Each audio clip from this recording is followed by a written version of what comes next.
Israel के pager walkie talkie attack से कांप गया हिजबुल्लाह। चीफ नसरुल्लाह के भाषण में दिखा डर। पहले जब नसरुल्लाह भाषण देता था तो घंटों बोलता था, यहाँ तक कि उसे सुनने के लिए भीड़ उमड़ पड़ती थी। लेकिन नसरुल्लाह के कल के भाषण के दौरान ऐसा कुछ नहीं दिखा। माना ये जा रहा है कि नसरुल्लाह का भाषण लाइव नहीं था, संभवतः भाषण पहले ही रिकॉर्डेड था। लेबनान में पेजर और वॉकी टॉकी अटैक के बाद पूरा देश हिल गया है। यहाँ तक कि इस हमले हिजबुल्लाह बैकफुट पर दिख रहा है।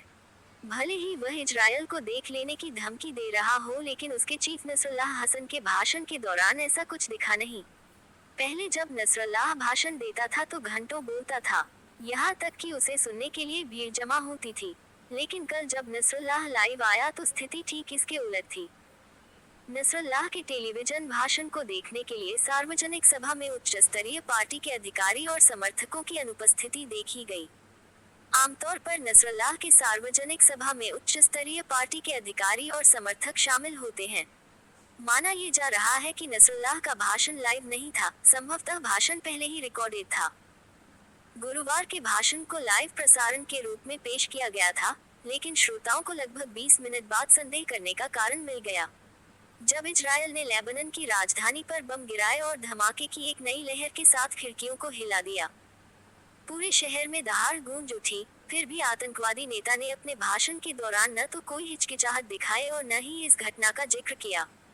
गुरुवार को अपने भाषण में नसरुल्लाह ने कहा, इसमें कोई संदेह नहीं है कि हमें एक बड़ा झटका लगा है।